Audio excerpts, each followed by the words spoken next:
It's time for the absolutely, I'm on my way, completely, I'm almost there, random, why are there so many stairs? Podcast. Oh, jeez! With Andrew Rhodes.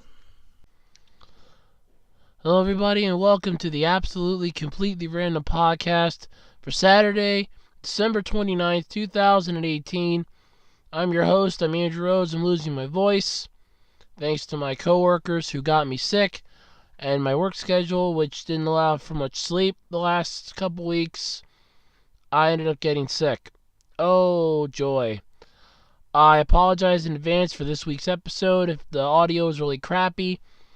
I have the microphone, I want to say almost about 2 inches away from me here because my voice is really going. And honestly, I have a 44-ounce Dr. Pepper here to try to help keep it going, and I have some couple cough drops left because I'm coughing like a 60-year-old chain smoker right now, and it's kind of bad. So I am under the weather. I'm sick. But I have not missed a podcast before, and I will be damned if I'm going to start now. Just because I'm sick. You know, if I lose my voice and I go hoarse, the hell with it. I can write everything down on a piece of paper. There is technology that allows me to do that. It's called a pencil and a paper. So, yeah. So what am I talking about this week? I'm going to be talking about Japanese fans ranking the top anime from the fall season of this year. So that's going to be interesting. The PlayStation Classic has gotten a huge price cut. And in all honesty, for how crappy this thing is, I'm amazed it didn't come sooner. I'm going to be talking about the exciting conclusion to the Gridman anime, which, God, that was beautiful. I'm still geeking the hell out about it. And I'm also going to be discussing the newest Super Sentai series that will be premiering... Oh, hold on, I have it here. March 17th. This is actually the first one I think is going to ever premiere in March. Intentionally, mind you, because I think there was one that premiered like near the end of February, beginning of March, but that was because of events that ended up getting it pushed up. So that's kind of interesting. All this, maybe more, who knows, all this week on the podcast. If you don't know the story or how we do things here, basically it's the part where I do some shameless promotion. If you're in the market for trading cards, oddities, weird shit, what have you, check out my eBay page. It's ARHOADS-2012 on eBay. I have a wide variety of crap. One person's crap is another person's treasure. So don't let this opportunity slip by you. Because, hey, you never know, I might have something you might really want. You got some dough from the holidays, don't you? Well, come spend it at my store. Or just, help me out here, because basically what I make on eBay helps to put more stuff and more goodies for the channel. It's how I kind of do things. So there is that. Don't forget, though, you can also follow me on Twitter at OtakuRhodes. And you can also check out the official Web Designer 18 Facebook page, where I am basically talking and upload the links for all the videos that I do. So, yeah, there's that too. Isn't it going to be fun? Alright, so this is the part where we usually talk about how my week went. And my week sucked. I'm not even going to sugarcoat it. So, I had to work last Saturday, as a lot of you know. That's why the podcast was really, really effed up last week. And then this week, it was Sunday night. I had off Monday and Tuesday night for the holidays. It's a beautiful thing. And then I worked straight through Wednesday, Thursday, Friday. But Wednesday and Thursday, it was only till like 3 in the morning because of events that happened. My supervisor and his girlfriend welcomed a new life into the world. So that was a wonderful thing. And I ended up getting sick, which is also... not so wonderful, I should say. I hate getting sick. I really do. I hate it with a passion. It pisses me the hell off. It really does. So, my entire week consisted of me having a sore throat. And this was mostly Wednesday on. I had a sore throat. I still do. My voice is going in and out. I'm hacking up phlegm. I'm coughing. I'm spitting up a couple times. So, yeah, it's been a fun week. It seems to have gotten worse as the week's going on. So, yeah, there is that. Other than that, it was sort of a humdrum week. Christmas was fine. I put the Q&A video up. As many of you saw, that was my Christmas present to all of you. Merry Christmas, Happy Holidays. Christmas for me went fine. A friend of mine got me an Iron Man ornament, which is cool because, as many of you know, Iron Man's my favorite Marvel hero. I got something really cool from my mom because I'm a huge Denver Broncos fan, and she got me a $50. It was a Kennedy $50 gold-plated Denver Broncos coin, which is really cool, and I had no idea where to go with it because it's one of those items that you don't want to just shove it into a box, but you don't want to put it out on display either because you're afraid somebody's just going to up and take it, and I'm terrified now what to do with it. I mean, right now it's sitting on top of my it's sitting on top of the sleeve from my old tablet, which is sitting on top of my current tablet. So yeah, that's where it is right now. Other than that, Christmas was kind of fun. Some family stopped by. We watched a movie, The Third Santa Claus, one of my favorites. I like that one more than the second. Had a little deli-ish style dinner and went down to our favorite convenience store just as they were literally closing up. We were the last customers because as we're walking out the door, the owner's shutting and locking the doors behind us. So we were literally the last customers for Christmas, and that made us feel really good. Otherwise, my week went sort of humdrum because I was sleeping most of the time and was awake only at nights and sick. So, yeah, that's how my week's gone. Not fun, not good, and oh god, did it suck. So, there you go. That's been my week. How was your week? Let me know how your holidays went. It was a lot of fun. Did it suck? Did you get everything you were hoping to get for Christmas? If you celebrate Christmas and you got gifts, let me know in the comment section below. But without any further ado, let's get into this. I apologize in advance if this week's episode's a little short. Like I said, my voice is going in and out. I'm tired as all hell. I am not feeling good. I'm honestly fighting myself right now to do this. So yeah, it's going to be a fun week, I'm telling you. It's been a blast. Alright, so let's talk about the PlayStation Classic. This piece of holy crap that Sony came out with as a response to the Nintendo's NES Classic and SNES Classic. This thing was a train wreck of a travesty the minute the games were leaked. When everybody out there found out what the games were, this thing was already destined for failure. Then when it's later revealed that this thing was basically nothing more than an overglorified emulator, and that there were even better ones online that Sony could have even used, because apparently they were really, difficult to, I guess, create. My ass, the one that they use for this thing is literally one that's available to use that a lot of people do. The price has been slashed. It's dropped down from $100. I think it's down to like $60 now. It's not even worth it. But 1 month after the NES Classic launched, it was basically more rare than the Holy Grail. It was more rare than Bigfoot. Holy crap, you couldn't find it anywhere. Now the PlayStation Classic has dropped like a freaking stone, a good $40 down to $60 at every store on the internet. So for those idiots that were out there scalping these things, your asses just got burned. But hopefully you had the hindsight to look at that game list and go, yeah, we're not even going to try. It wasn't worth it. The only game on that list, and I did talk about that in a past podcast, would honestly have just been Final Fantasy VII. You had none of the good original PS1 games. There was no Parappa the Rapper, no Crash Bandicoot, no good stuff that made the PS1 what it was.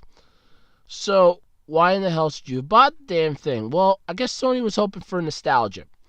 And it didn't bank. This was a train wreck of a travesty, and they knew it.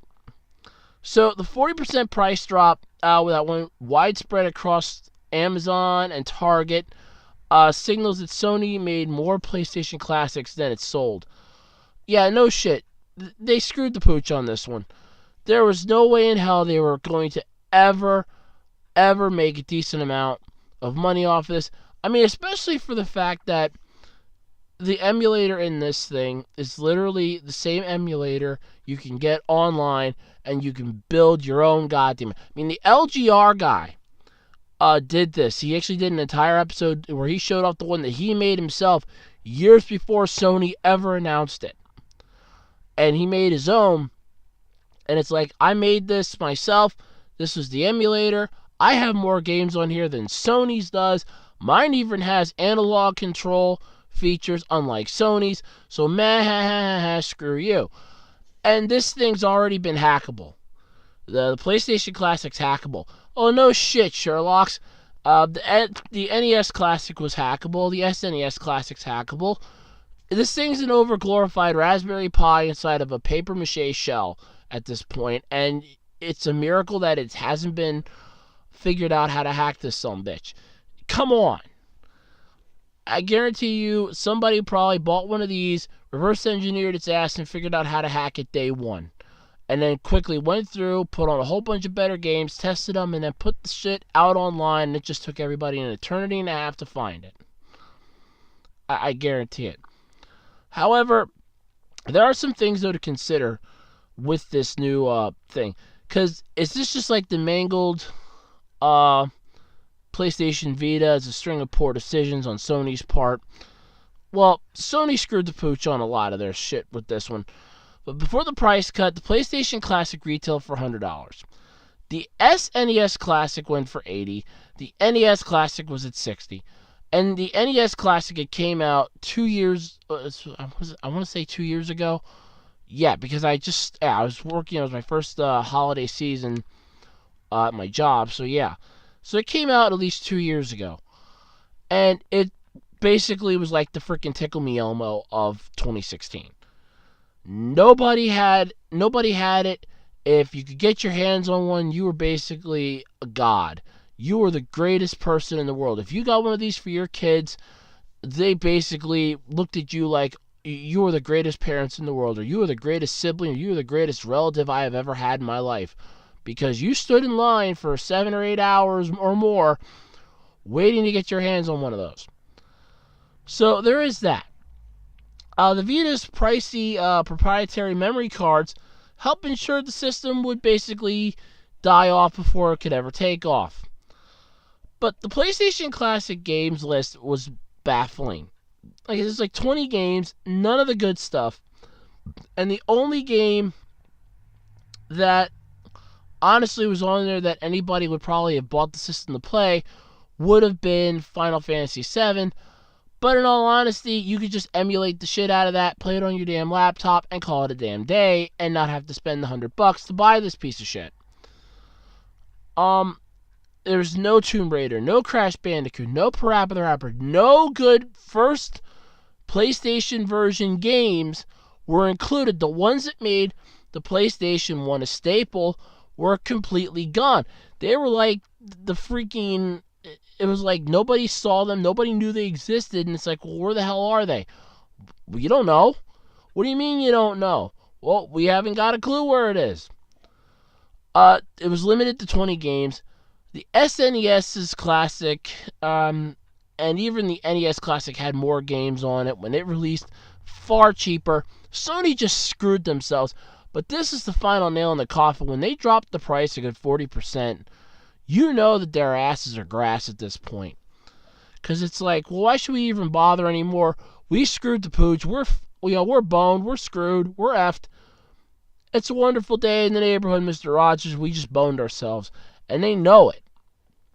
And this isn't Sony's first ever piss poor decision. I mean, let's look back at their track record. I mean, they got rid of backwards compatibility for the PlayStation 3. That honestly kicked their ass and doomed them from the start. If they're going to come out with the PlayStation 5, they better damn well bring back backwards compatibility with like the 4, the 3, the 2, and the original, if they do that and figure out a way to integrate that with the newer technology, I guarantee you those things will be flying off the shelf so fast that people will be throwing their Switches on the ground in shock and awe.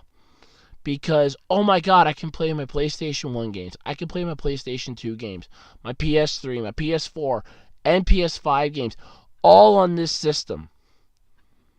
And people will buy it. Just honest to God for that.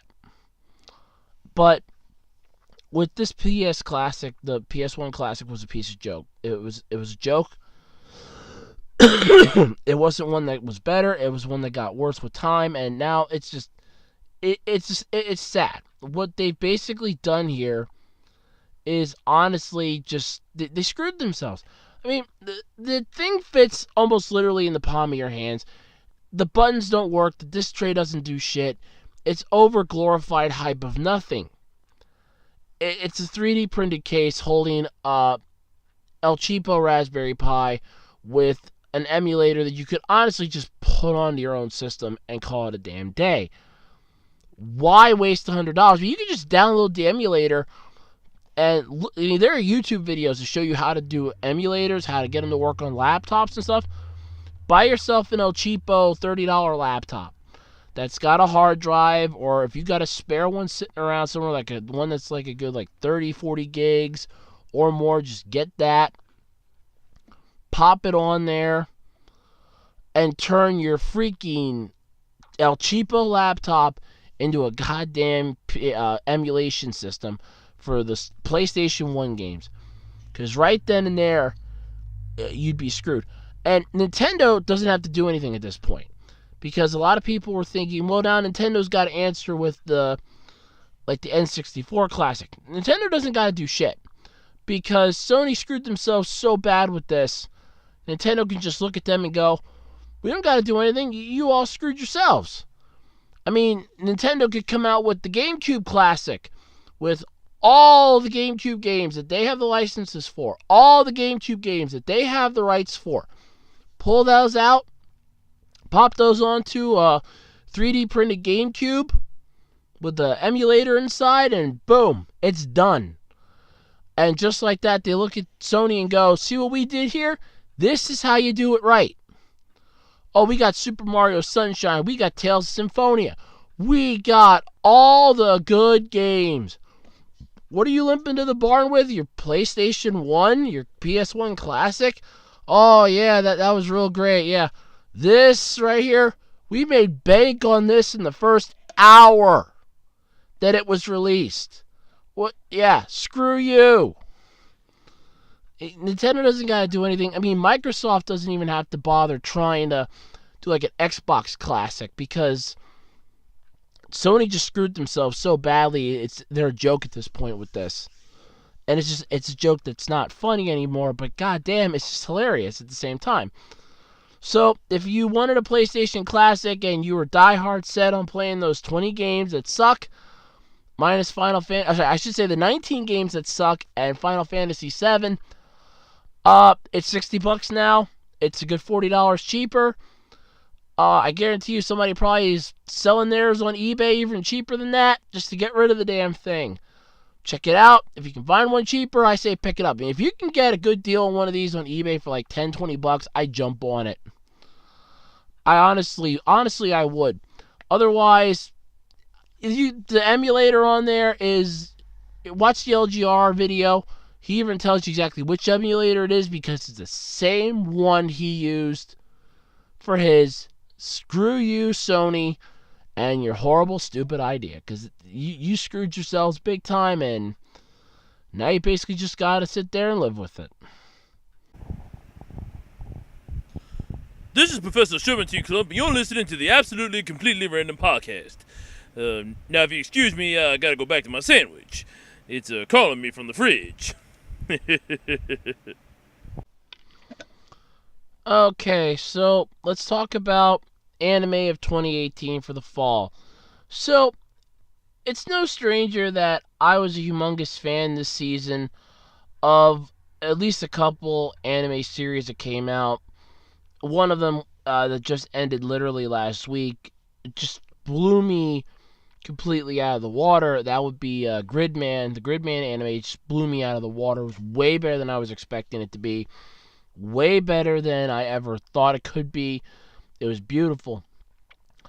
But Japanese fans have been asked to rank the top 10 anime of the 2018 fall season, and they did a good job. And I'm looking at the list here. They didn't do that bad of a job, and honestly, I mean, yeah, some of them I hadn't heard of, and the two that I do know on here, because I watched them and still watch the one because it's 52 episodes, so it technically didn't even end yet.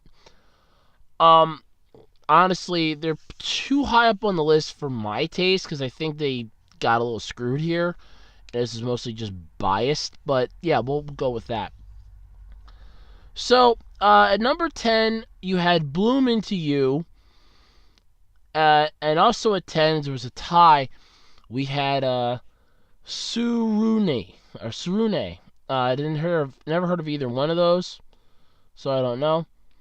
Number 9 was Dakai Rita Otoko. Or, yeah, I'm not even going to try pronouncing the rest of it. Number 8 was Run With the Wind.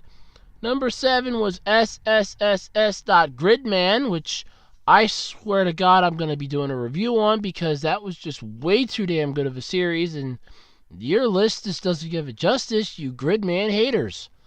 Honestly, that was a good series. I'm not even going to lie. Number 6 was Sword Art Online Alicization, which I'm not going to lie, that I'm kind of fine with it being at number 6 on this list because I watched episode 9. I watched the dark episodes. When you're preaching the show and you're telling people that the show's really good, you gotta check this out, and then they do that, even though it was leading up to it, I'm still not a fan that they did that, and no, I'm not happy about it. So, yeah, there is that. So that was not fun. You have that time I got reincarnated into a slime, and JoJo's Bizarre Adventure, Golden Wind, both tied for number 4, so there is no number 5 slot. Iro Duko, The World in Colors, came in number 3. Zombieland Saga came in number 2. And Rascal Does Not Dream of Bunny Girl Senpai came in at number 1. What the hell is... I guess that's that picture from the top of the article here. Yeah. Okay. Sure. We'll go with that. Sorry about that. It's interesting, though, to see the Japanese tastes are aligning, and... yeah, they're not really aligning with mine, but then again, out of all 10 of these... and all the ones on this list, I've really only watched 2 of them. That was Gridman and SAO Alicization, so that's it. I have heard of that time I got reincarnated into a slime. I've seen clips for it, but I haven't actually watched an entire episode. I'm amazed that Goblin Slayer didn't get thrown onto this list. That's one that fans were really freaking out about. They're like, oh my god, this thing is good. But it's really dark, but oh my god, it's good. Yeah, I watched 2 episodes of it, and I turned it the hell off after episode 2, because it got real dark. I'm not a fan of blood, I'm not a fan of gore, and it got real dark real fast, and I just didn't like it. So, there's that, but, I mean, it's kind of difficult to ever sum up an entire list of, this is what we thought was really good about an episode or a series, prior to it ever coming out. And especially for a massive amount of anime that came out in the fall season, coming up with a list of 10 that were the greatest, come on, it's next to impossible here. I mean, what the hell? I mean, I'm not a fan of top 10 lists. I'm not, a huge fan of those. I've done one. I have to do another one because I like things being in 2s. But in all honesty, it's something that you could have honestly avoided and not had the massive screw you middle finger to. So there is that, but truthfully, there's really nothing else I can say about it. Other than, yeah, we know it sucks, but some of the anime on there were good. I just don't think they were justified at their positions that they were in. So there is that. But I don't know. So what anime season or what anime series did you like from this fall season? Because there were some good ones, and there were just some that honestly I think were getting way overhyped, but I never bothered to watch because the plot didn't thrill me. So, let me know in the comment section below what your favorite anime of this fall season was, and hopefully next season will be even better. The Absolutely Completely Random Podcast will be right back after I find my notes and my head and my dimensional transporter and anything else that fell out of my pockets. It's got to be here somewhere. Welcome to the Absolutely Completely Random Podcast. Well, okay, you're already listening to the podcast if you're hearing me. But anyway, the Absolutely Completely Random Podcast is a podcast that I put up here every Sunday on YouTube, where I talk about topics and articles that I find throughout the entire week. So, if you like what you hear, give me a thumbs up or a thumbs down. And don't forget to hit that subscribe button so you're brought up to date with all my videos, including Andrew Rants and Andrew's Theories. I also do some reviews from time to time, and that's pretty much it. But anyway, let me know, and don't forget to hit that lovely subscribe button. Whoa, whoa, whoa! You can put down the remote, and don't click off the browser. We're back! I told you it wouldn't take long.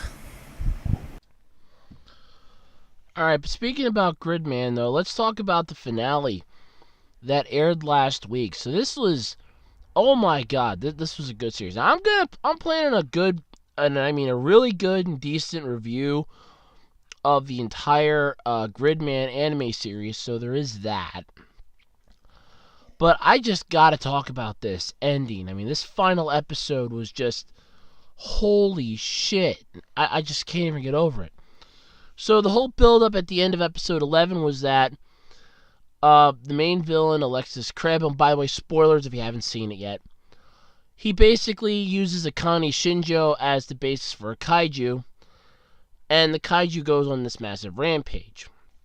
So, what exactly happens? Well, it's basically up to the heroes to try to save it, or try to save her and the city, or what's left of it, because it's now basically desolate, destruction's everywhere, and you have Auntie, aka Grid Knight, who's trying to save Akane because either he has a heart or he just really, really cares. It's alluded both ways, but who cares? It was kick-ass and really wonderful.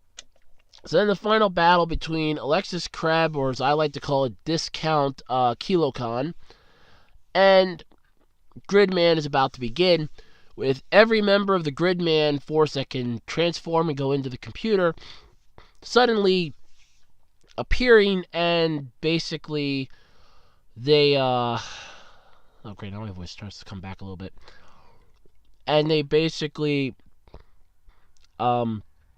team up and unlock Gridman's true form, which was the actual Gridman. If you ever saw the original series or Superhuman Samurai Cyber Squad, it was a good callback to that original nostalgic feel that we had that was Gridman.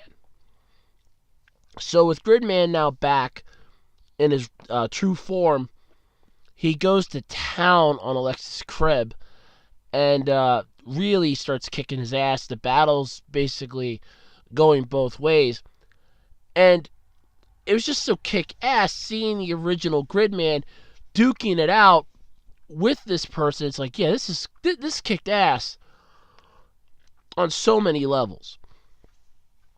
And you have the characters are all basically there. Everybody's, rooting for him. Even the mom that was running the junk shop. I kind of swear that if you want to base it off of what the original series was, the Tokusatsu show, that she was the female character in that show that stood behind with the junk, so she knew what was going on. Because it's like, I know what's happening. I know where they're going. Because she goes, at the one point, see you soon, and they're off and battling. But the fight was epic. The battle was intense. Studio Trigger just did a wonderful job with this, and I was just blown away by it. I mean, it was a fitting finale to a 12-episode series, and highly well-deserved.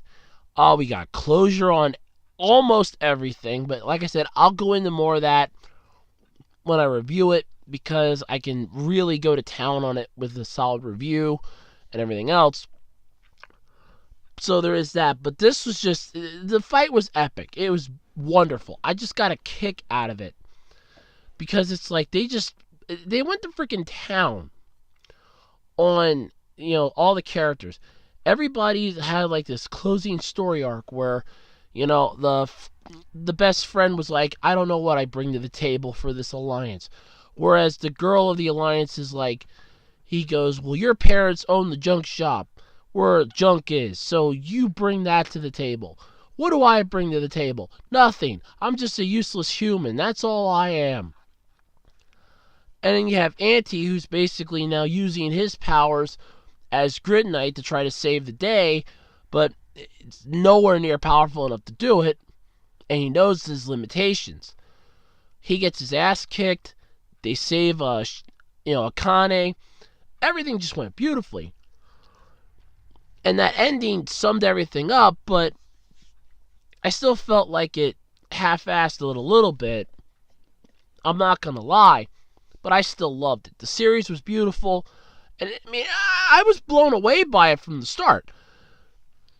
Because, especially in a series that's based off of a tokusatsu show that came out in the 90s, I was not expecting this to be as good as it was. Now, I saw that Boys Who Invent Great Robots short, and I was like, well, this is really good. And then when I watched the first episode of Gridman, I was like, holy shit, this is amazing. And I was hooked at episode 1. And then I'm watching episode 2, 3, and I just watched it straight through, and I'm like, this is so freaking beautiful. I actually almost started crying, especially when I heard the English dub, because the dub was perfectly done. It actually matched the characters' voices, it matched the characters' ages, it matched the tone that they were feeling. This wasn't like Sword Art Online for the English dub that was basically older people playing younger roles. Where you have somebody that, my guess, was like in their 30s, and they're playing the part of a freaking teenager. That's not going to cut it, because your voice isn't going to be cracking. It's not going to be making that, that feel that you're going to have that you're a teenager. That wasn't cutting it. I wasn't able to believe it or buy their emotions or anything. It's like they were phoning in their lines. It's like, I don't want to be here. But with the Gridman series, especially that last episode, it was just so wonderfully done. We find out a little more about the girl from the one episode way back, the only filler episode of the entire series. We find out, at least Gridman hints at the fact that the one character had romantic feelings for the other character, which was really cool. Because he just kind of like, you know what, I shared a body with this kid. Spoiler, like I said again, I shared a body with this kid. He's got really deep feelings for you. He cares deeply about you. Maybe you should roll with that when he comes to and has his memories back. Everything just went so beautifully. It folded into a lovely puzzle, and every single piece just connected perfectly into this.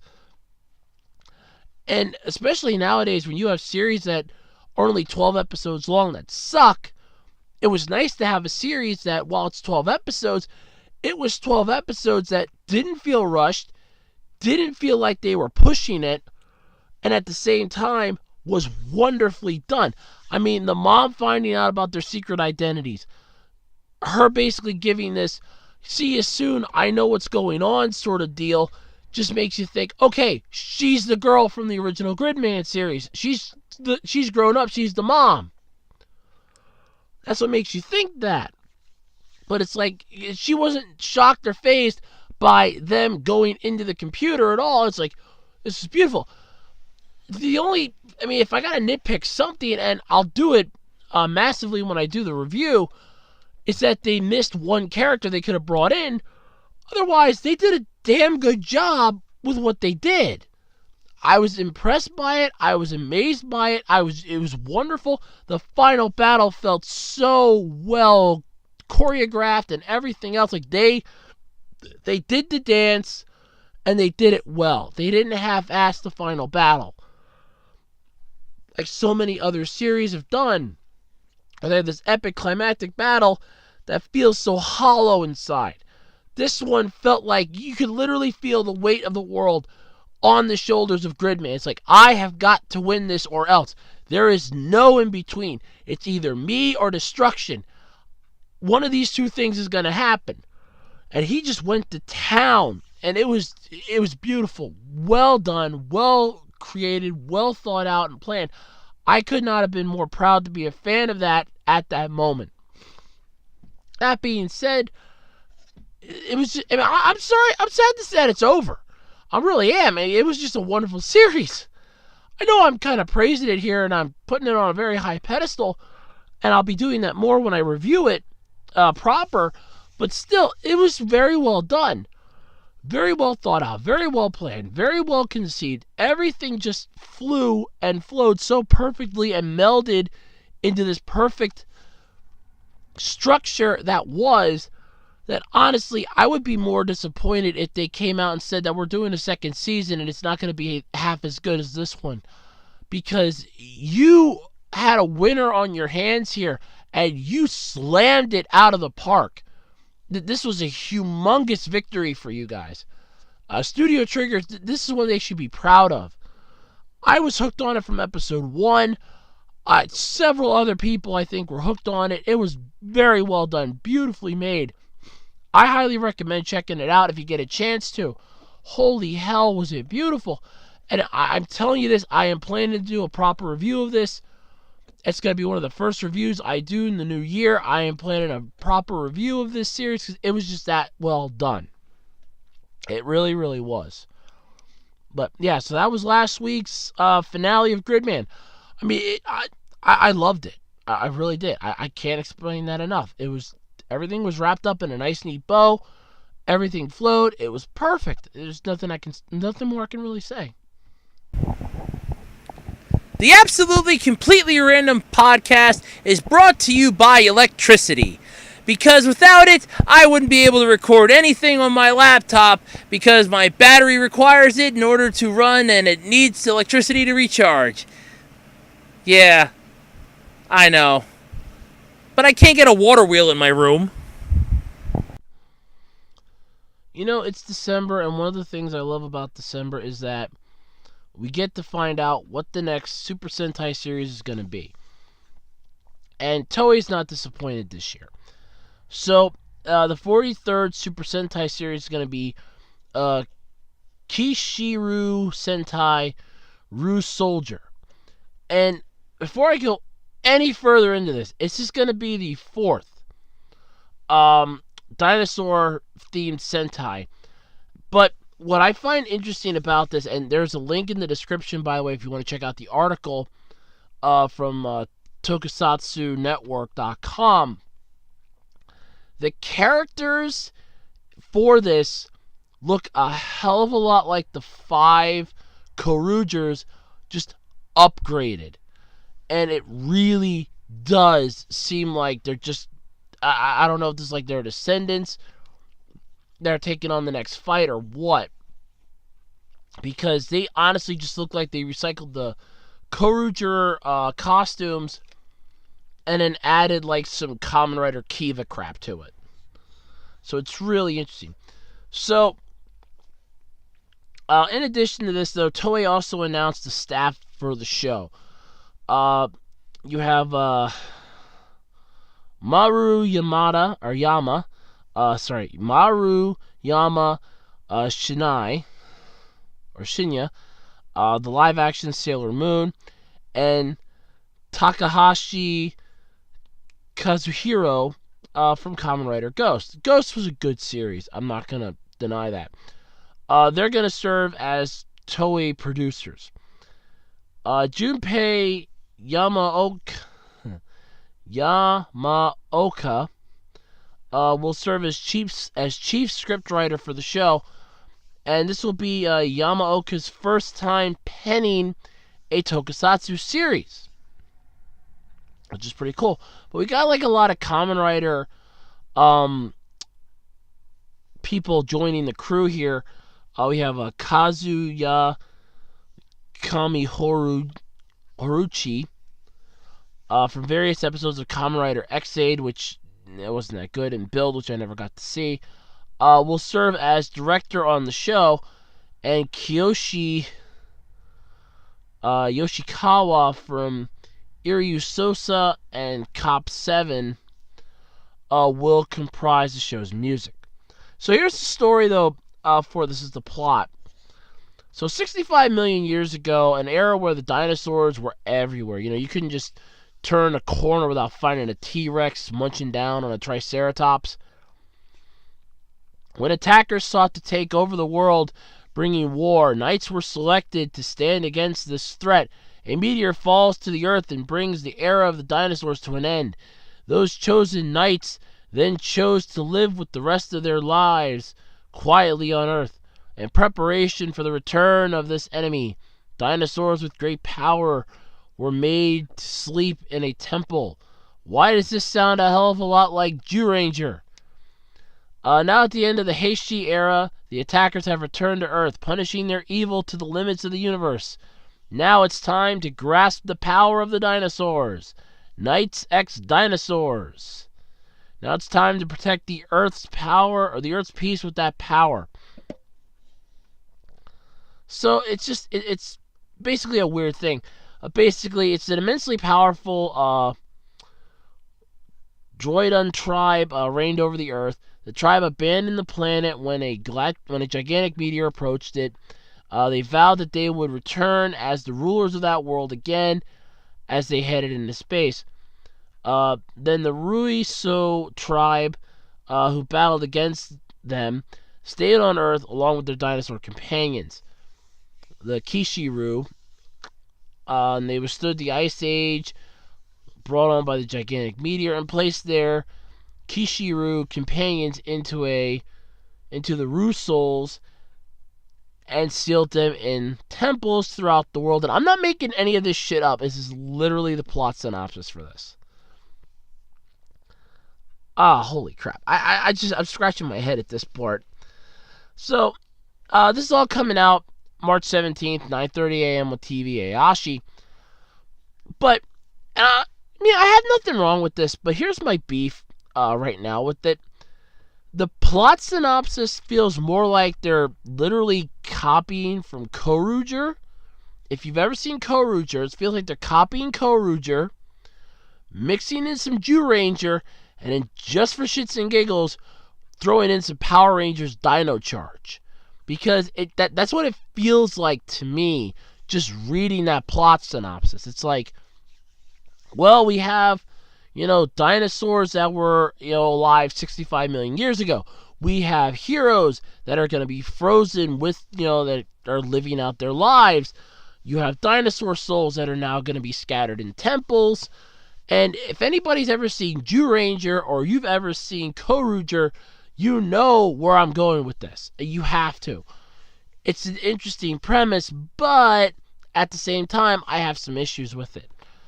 But, they could make it work. I don't know. I don't want to presume to know what the hell they're thinking, especially when it comes to this, because they might have an idea, and I don't want to influence it one way or the other. But then again, most of the episodes are probably already filmed, if not all of them.